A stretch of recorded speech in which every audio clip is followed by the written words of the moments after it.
حضرت عمر فاروق کا دور ہمایوں ہے، مسجد نبوی میں عورتیں بھی نماز پڑھتی ہیں، مرد بھی نماز پڑھتے ہیں۔ مرور زمانہ اور فتنے کے اندیشے سے حضرت عمر فاروق کے دور میں عورتوں کو مسجد میں باجماعت نماز پڑھنے آنے سے منع کیا گیا تھا، ورنہ پہلے مردوں کی صفیں، پھر بچوں کی، پھر خنسا، اور پھر اس کے بعد عورتوں کی صفیں ہوا کرتی تھی۔ حضرت عمر فاروق کے دور میں جو ہے وہ کچھ دور گزرنے کے بعد اس کی ممانعت ہوئی۔ آپ کا دور ہمایوں میں مسجد میں عورتیں بھی نمازیں پڑھنے آتی ہیں اور مرد بھی۔ ایک عورت اللہ نے اس کو شکل و صورت سے نواز رکھا ہے، وہ نماز پڑھنے آتی ہے، ایک نوجوان رستہ روک کے کھڑا ہو جاتا ہے، 2 4 5 مرتبہ اس نے اس کی مزاحمت کے انداز کو دیکھا۔ ایک دن رک کر پوچھا تجھے کیا مسئلہ ہے؟ اس نے اپنے قلب کی خواہش کا اظہار کیا کہ میں تیرا متوالا ہوں، چاہنے والا ہوں، تیری ایک ایک ادا پہ 100 جان سے قربان ہونے کے لیے تیار کھڑا ہوں۔ اس نے کہا میری ایک شرط پوری کر دے، میں تیری ہر خواہش، تیری ہر بات مانوں۔ اس نے کہا جلدی کہو، میں تمہارے لیے آسمان سے تارے بھی توڑ لاؤں گا۔ اس نے کہا میری کوئی لمبی خواہش نہیں ہے، ایک ہی میری آرزو ہے، 40 دن تک عمر فاروق رضی اللہ تعالیٰ عنہ کے پیچھے نمازیں پڑھ لو، اس کے بعد جو کہو گے میں ماننے کے لیے تیار ہوں۔ تو اس نے کہا یہ کون سی مشکل شرط رکھ دی، یہ تو بڑا آسان ہے، اگر اس سے تو مل جاتی ہے تو میرے لیے 40 دنوں کی نمازیں کہہ رہی ہے، میں تو 40 سال بھی گزارنے کو تیار تھا۔ خیر 40 دن مسلسل نمازیں چلتی رہیں۔ جب 40ویں دن کی آخری نماز پڑھ کے وہ نوجوان واپس جا رہا ہے، اسی جگہ پہ عورت حسب وعدہ کھڑی ہے، یہ نظر جھکا کے گزرنے لگا۔ اس نے کہا میں وعدے کے مطابق کھڑی ہوں۔ کہا اب تیری ضرورت نہیں رہی، عمر نے دل کا تعلق رب سے جوڑ دیا۔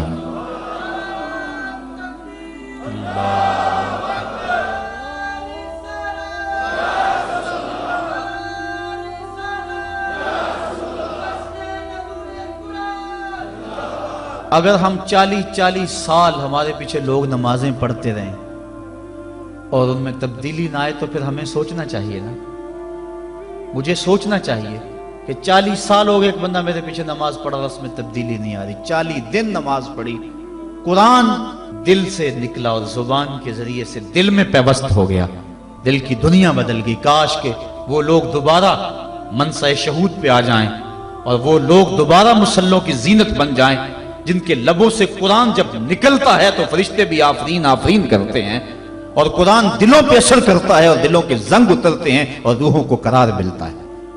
آج امت کے لیے ابتلا اور آزمائش کے مرحلے طویل سے طویل تر ہوتے چلے جا رہے ہیں۔ اس کا ایک سبب یہ ہے کہ جو امت کے رہنما ہیں وہ درد کی دولت سے خالی ہیں، واعظ قوم کی وہ پختہ خیالی نہ رہی، برق طبعی نہ رہی، شعلہ میں کالی نہ رہی، رہ گئی رسم آذان روح بلالی نہ رہی، فلسفہ رہ گیا تلقین غزالی نہ رہی، مسجد مرثیہ خواہیں کہ نمازی نہ رہے، یعنی صاحب اوصاف وہ حجازی نہ رہے۔ آج ہمارے اندر کچھ نہیں رہا، دم خم ہی نہیں رہا، ورنہ اس امت کا بکھرا ہوا شرازہ آج بھی متحد ہو سکتا تھا۔ آج پوری امت جس طرح دھکے کھا رہی ہے، کس کے سامنے نہیں ہے حالات۔ کبھی ہمارا کردار لوگوں کو زندگی کی راہیں دکھایا کرتا تھا، آج ہمیں دیکھ کے لوگ دین سے بدزن ہوتے چلے جا رہے ہیں۔ حضرت نبی رحمت صلی اللہ علیہ وآلہ وسلم کی سیرت پر مشتمل ایک کتاب لکھی گئی ہے عرب کا چاند، اور اس کا رائٹر ہے سوامی لکشمن پرشاد، انڈیا کا رہنے والا ہے۔ اس نے حضور کی سیرت پر 200-250 صفحات پر مشتمل کتاب لکھی۔ بچپن میں میری نظر سے بھی گزری، بڑے ذوق سے اس کو پڑھا تھا۔ سوامی لکشمن پرشاد سے انٹرویو کیا گیا کہ تو نے حضور کی سیرت پہ کتاب لکھی ہے، اتنا بڑا کام کیا، تو کلمہ پڑھ کے حضور کا غلام کیوں نہیں بن جاتا؟ جس انداز سے تو نے محبت کے موتی بکھیرے ہیں اور الفتوں کے پھول اس کتاب میں تو نے اگائے ہیں، تو کیوں نہیں کلمہ پڑھ کے حضور کا غلام بن جاتا؟